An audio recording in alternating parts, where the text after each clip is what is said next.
गुरु चरण सरोज रज निज मन मुकुर सुधारी। बरनउँ रघुबर विमल जसु जो दायक फल चारि।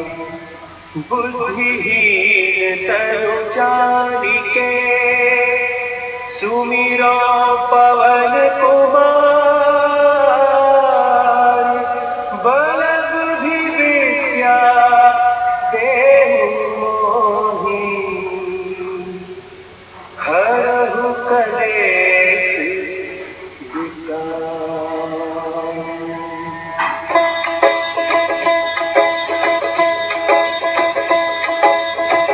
जय हनुमान ज्ञान गुण सागर जय कपीस तिहु लोक उजागर। रामदूत अतुलित बल धामा अंजनी पुत्र पवन सुत नामा।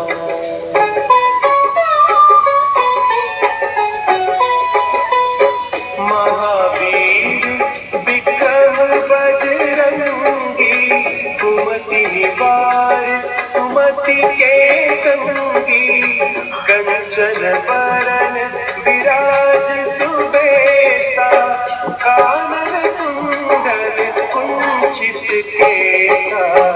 हाथ वज्र ध्वजा विराजे कांधे मूंज जनेऊ साजे।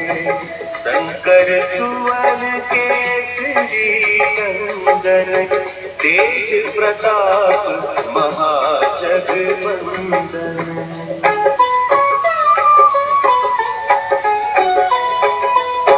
विद्यावान गुणी अति चातुर राम काज करिबे को आतुर। प्रभु चरित्र सुनिबे को रसिया राम लखन सीता मन बसिया। सूक्ष्म रूप धरि सियहि दिखावा विकट रूप धरि लंक जरावा। भीम रूप धरि असुर संहारे रामचंद्र के काज सवारे।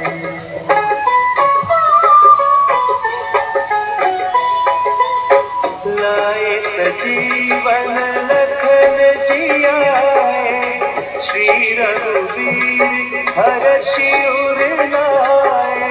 रघुपति कीन्ही बहुत बड़ाई तुम मम प्रिय भरतहि सम भाई।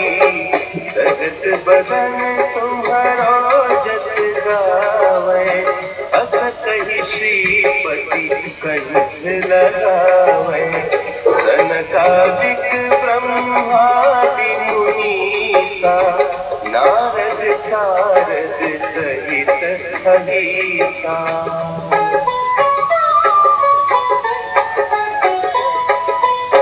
जम कुबेर दिगपाल जाते कवि कोविद कहि सके कहते।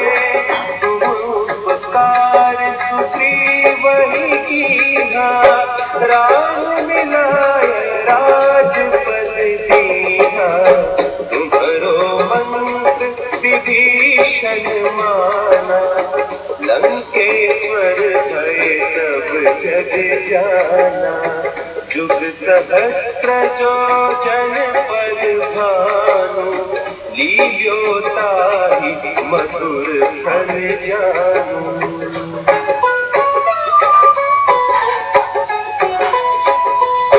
प्रभु मुद्रिका मेलि मुख माही जलधि लांघि गए अचरज नाही।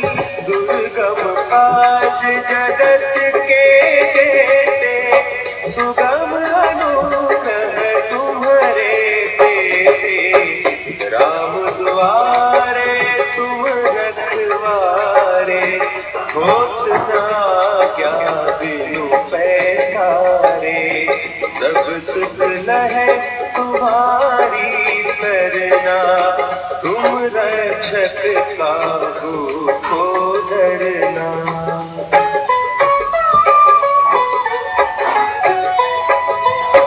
आपन तेज संभारो आपे, तीनों लोक हाँकते कांपे, भूत पिशाच निकट नहीं आवे, महावीर जब नाम सुनावे, नासे रोग हरे सब पीरा, जपत निरंतर हनुमत वीरा, संकट से हनुमान छुड़ावे, मन क्रम वचन ध्यान जो लावे।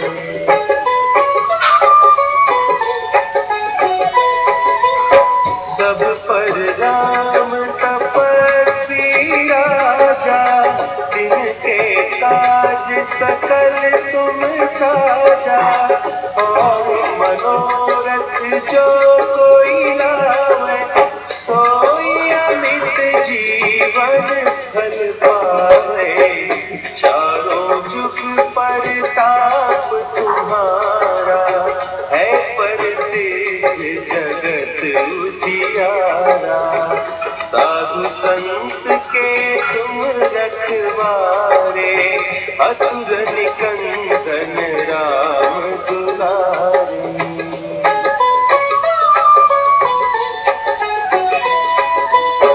अष्ट सिद्धि नौ निधि के दाता, असवर दीन जानकी माता, राम रसायन तुम्हारे पासा, सदा रहो रघुपति के दासा, तुम्हारे भजन राम को पावे, जन्म जन्म के दुख बिसरावे, अंत काल रघुवर जाई, जहाँ जन्म हरि भक्त कहाई।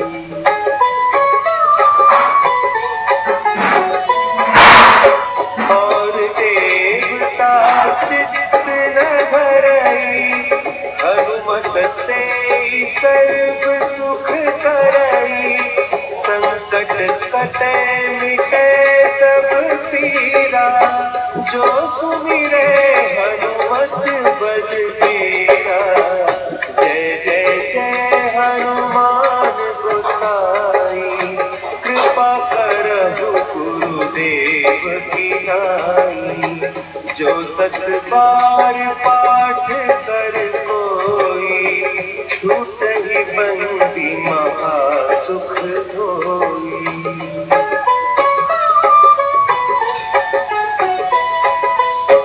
जो यह पढ़े हनुमान चालीसा, होय सिद्धि साखी गौरीसा, तुलसीदास सदा हरि चेरा, की जय नाथ हृदय महडेरा, की जय नाथ हृदय महडेरा। पवन तनया संकट हरन, मंगल मूर्ति रूप, राम लखन सीता सहित, हृदय बसहु सुरभूप।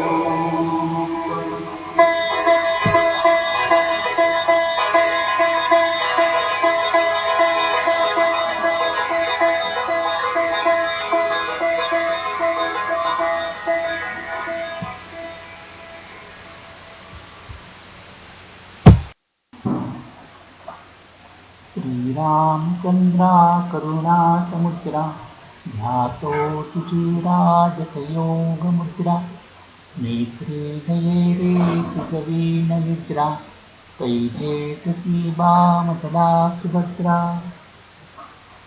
श्री हनुमान चालिसा याचा अर्थ. गोस्वामी तुलसीदास म्हणतात, मनस्वरूपी दर्पण सद्गुरूंच्या पदकमलांच्या धुळीने स्वच्छ करून रघुकुल शिरोमणी श्रीरामांची यशोगाथा गाण्यास सुरुवात केली आहे. ही रामकथा सर्व भाविकांना धर्म, अर्थ, काम आणि मोक्ष ही 4 फळे प्रदान करणारी आहे. बुद्धिहीन असल्यामुळे मी अत्यंत नम्रपणे तुझी प्रार्थना करतो की हे पवनकुमारा, मला बल आणि बुद्धी दे आणि मनातील दोष आणि विकारांचे निर्मूलन कर. ज्ञान आणि सद्गुणांचा सागर असलेल्या हनुमंता, तुझा विजय असो. हे वानरांच्या परमेश्वरा, तुझ्या सद्गुणांनी व ज्ञानाने तिन्ही लोक अत्यंत प्रकाशमान झाले आहेत. हे अंजनी पुत्र आणि पवनसुत नाम धारण करणाऱ्या हनुमंता, तू श्रीरामांचा अत्यंत प्रिय भक्त असून अतुलित बल धारण करणारा सेवक आहे. हे अंजनी सुता, तू महावीर असून तुझा पराक्रम अतुलनीय आहे. तुझे शरीर वज्राप्रमाणे अत्यंत कठीण व बलवान आहे. तू आमच्या ठिकाणी वसणाऱ्या वाईट प्रवृत्तींचा नाश करून त्या ठिकाणी सद्वृत्ती, सद्विचार आणि सुमतीची स्थापना कर. सुवर्णासारखी दैदिप्यमान कांती व त्याला साजेशी सुंदर वेशभूषा, तसेच तुझ्या कानातील चमकणारी कर्णभूषणे आणि काळेभोर कुरळे केस तुला अत्यंत शोभून दिसत आहेत. तुझ्या एका हातातील गदा व दुसऱ्या हातातील ध्वज तुझ्या अप्रतिम शौर्याचे द्योतक आहे. तर खांद्यावरील विराजमान असलेले जानवे तुझी शोभा वाढवित आहे. तू शिवाचा अवतार असून केसरीचा प्रिय पुत्र आहे. तुझ्या अमोघ प्रतापाने व चेहऱ्यावर झळकणाऱ्या तेजाने सारे विश्व तुला वंदन करते. तू विद्यावंत, गुणवंत असून अत्यंत चतुर आहेस. श्रीरामांचे कोणतेही कार्य करण्यास तू सदैव उत्सुक असतोस. श्रीरामांचे चरित्र ऐकण्यास तुला अत्यंत आनंद वाटतो. ज्या ठिकाणी रामकथा चालू असते तू तेथे सूक्ष्म रूपाने जाऊन कथा श्रवण करतोस. श्रीराम, लक्ष्मण आणि सीता मातेस तू आपल्या हृदयात धारण केले आहे. तू सीतेच्या शोधासाठी लंकेत गेला होतास तेव्हा सूक्ष्म रूपाने तू सीतेस भेटलास, परंतु रावणाने जेव्हा अपमान करून तुझ्या पुच्छाला आग लावली त्यावेळी मात्र तू महाभयंकर रूप धारण करून सारी लंका जाळून टाकली. तू विशाल रूप धारण करून अनेक राक्षसांना मारून टाकले आणि प्रभू रामचंद्रांचे कार्य संपन्न केले. लंकेत युद्ध करताना इंद्रजिताची शक्ती लागून लक्ष्मणाची शुद्ध गेली होती. या अत्यंत बिकट परिस्थितीत तू द्रोणागिरी पर्वत उचलून आणून त्यावरील संजीवनी बुटीने लक्ष्मणाचे प्राण वाचविले. यावेळी श्रीरामाने तुला मोठ्या प्रेमाने आपल्या हृदयाशी धरले होते. या संकटसमयी तुझ्यामुळेच लक्ष्मणाचे प्राण वाचले असल्याने श्रीरामाने तुझी खूप प्रशंसा केली आणि म्हणाले, हे हनुमंता, तू माझा धाकटा भाऊ भरताप्रमाणे आहे. मला अत्यंत प्रिय आहे. सहस्त्र प्रेमाने तुला माझ्या बाहुपाशात घेऊन श्रीराम म्हणाले, सहस्त्रभुजा असलेला शेष सुद्धा तुझे मुक्त कंठाने गुण गातो. सनक, सनातन, सनंदन आणि सनतकुमार यांच्यासारखे थोर ऋषी, तसेच ब्रह्मा, महेश, सरस्वती, शेषनाग, नारद यासारखे देवसुद्धा तुझे गुणानुवाद करतात. मृत्यूचा देव यम, धनाचा देव कुबेर, देवतांचे रक्षक दिक्पाल, कवी, विद्वान, आचार्य आणि पंडित तुझ्या यशाचे गान करताना थकत नाही. तू सुग्रीवाचा मंत्री होऊन त्यावर खूप उपकार केले. श्रीराम व लक्ष्मणाची भेट करून देऊन त्याची मैत्री संपादन करून वालीचा पराभव करण्यास मदत करण्यास सुग्रीवास त्याचे सुग्रीवास त्याचे राज्य पुनरुपी मिळवून दिले. सारे विश्व जाणते की तू विभीषणाला जो सल्ला दिला होता तो त्याने मान्य केला व तसे आचरण केल्याने तो लंकाधिपती झाला. बालपणी तू 16,000 योजना दूर असलेला सूर्य एक मधुर फळ समजून गिळला होतास. सीतेच्या शोधासाठी तू रामाने दिलेली मुद्रिका आपल्या मुखात ठेवून एवढा मोठा सागर उड्डाण करून ओलांडलास. तुझ्या पूर्वीच्या शौर्यगाथा ऐकल्या म्हणजे या समुद्र उल्लंघनाचे आश्चर्य वाटत नाही. या विश्वातील अत्यंत कठीण अशी कामे तुझ्या कृपेने अत्यंत सुलभतेने पार करतात. श्रीरामांचा राजमहालाचा तू रक्षण करता आहे आणि तुझ्या आज्ञेवातून कोणीही राजप्रासादात प्रवेश करू शकत नाही. तुला एकदा शरण आल्यानंतर आम्हा सर्व सुखांची प्राप्ती होते. तू आमचा रक्षण करता असताना आम्हाला कोणाची काळजी व भीती? आपल्या अपरिमित शक्तीस तूच केवळ आवर घालू शकतोस. तुझ्या शक्तीपुढे तिन्ही लोक थरथर कापतात. महावीर हे तुझे नाव ऐकतात भूत पिशाच आदी जवळ येण्याचे सुद्धा धाडस करीत नाही. तुझे निरंतर नामस्मरण केले असता सर्व रोगांचा परिहार होऊन सर्व पीडा नष्ट होतात. मन, क्रम, वचन, ध्यान जे भाविक जन भगवंताचे काया वाचा मनाने ध्यान करतात, सेवा करतात, त्यांचे तो सर्व संकटापासून सुटका करतो. श्रीरामचंद्राचे अवतार कार्य संपन्न करण्यात तू त्यांची अथक मदत केली. प्रभू रामचंद्र त्यांची मनोभावे तपस्या करणाऱ्या साऱ्या भक्तांच्या मनोकामना तू पूर्ण करतोस. भक्तांच्या मनात कोणतीही इच्छा असो शेवटी त्याला आपल्या भक्तीचे गोगटे फळ मिळते. ते मिळाल्यावर मनुष्याला काही मिळवण्याचे शिल्लकच उरत नाही. तुझ्या पराक्रमाचा डंका चारी युगामध्ये वाजतो आहे. तुझ्या शौर्याचा सूर्य संपूर्ण विश्वामध्ये तळपतो आहे. साधू संतांचे रक्षण आणि असुरांचा नाश ही दोन कर्तव्ये मोठ्या कुशलतेने तू पार पाडून श्रीरामांचे अत्यंत प्रिय सखा तू झाला आहेस. सीतामातेने तुला असा वर दिला की तू अष्टसिद्धी आणि नवविधा भक्तींचे वरदान आपल्या भक्तांना देऊ शकशील. श्रीरामांवरील असीम भक्तीचे रसायन तुझ्या जवळ आहे.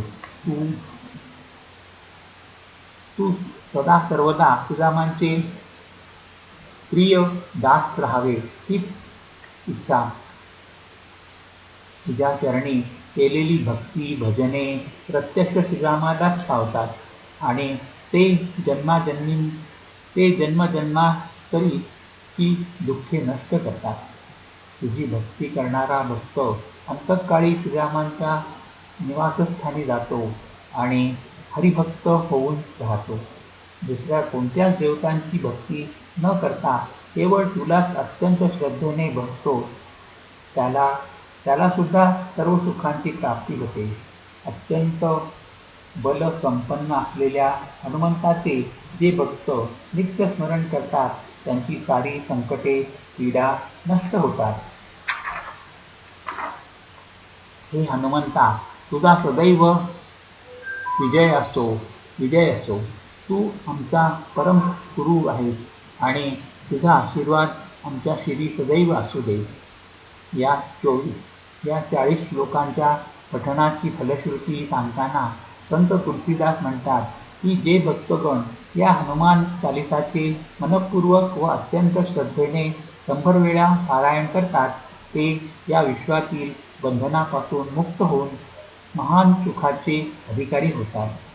तुलसीदास पुढे म्हणतात, जो कोणी ही चालिसा अत्यंत शुद्ध भावनेने वाचन करील त्याला सर्व सिद्धी प्राप्त होती. या वचनाला प्रत्यक्ष महादेव साक्षी आहे. शेवटी तुलसीदास म्हणतात, हे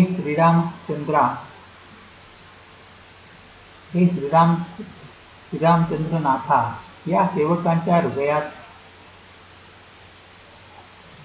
सदैव निवास करा. पवनतनय तुलसीदास पुढे म्हणतात, हे सर्व संकटाचे हरण करणाऱ्या मंगलमूर्ती पवनसुता राम, लक्ष्मण आणि सीतेसह माझ्या हृदयात विराजमान हो. हरिओम तत्सत, हरिओम तत्सत, हरिओम तत्सत.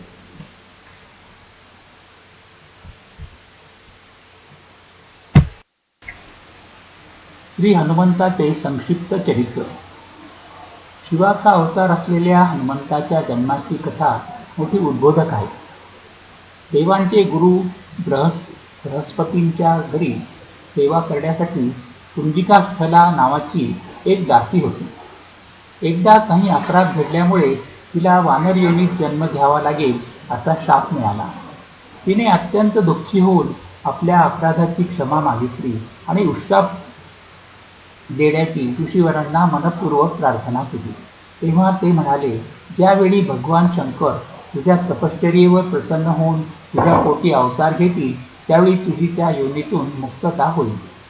या शापानुसार कुंजिकास्थलाचा वानर योनीत जन्म झाला. तिचे नाव या जन्मात अंजनी असे होते. तिचा विवाह सिंहासारख्या अतिशय पराक्रमी केसरीशी झाला होता.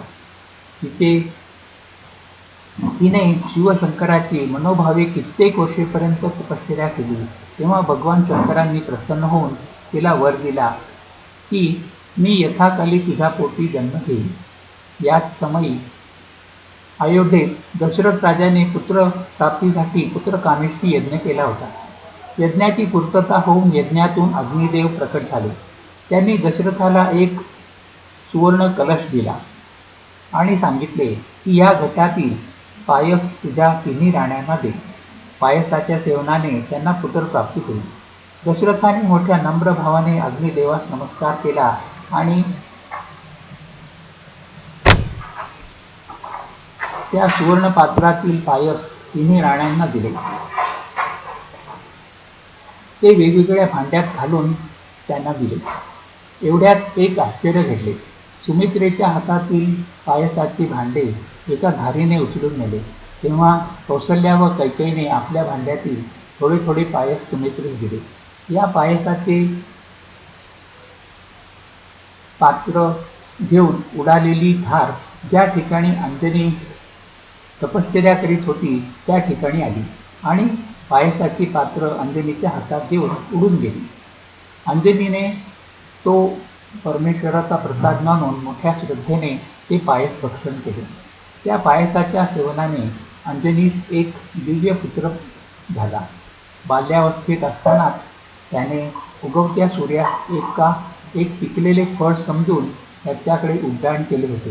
परंतु इंद्राने त्याला अडवून आपल्या वज्राने त्याच्यावर प्रहार केला. तेव्हा तो बालक खाली पडला. वायुदेवाने त्याला उचलून सुरक्षित जागी नेले. वायू पृथ्वीवरून निघून गेल्याने सर्व देवांना श्वास घेणे कठीण झाले. देवासह सारे देव वायुदेवाकडे आले आणि त्यांनी त्याची पृथ्वीवर परत येण्यासाठी प्रार्थना केली. तसेच त्या दिव्य बालकाला अनेक विद्या शक्ती प्रदान केल्या. इंद्राच्या वज्राचा मार त्या बालकाच्या हनुवटीला लागला असल्याने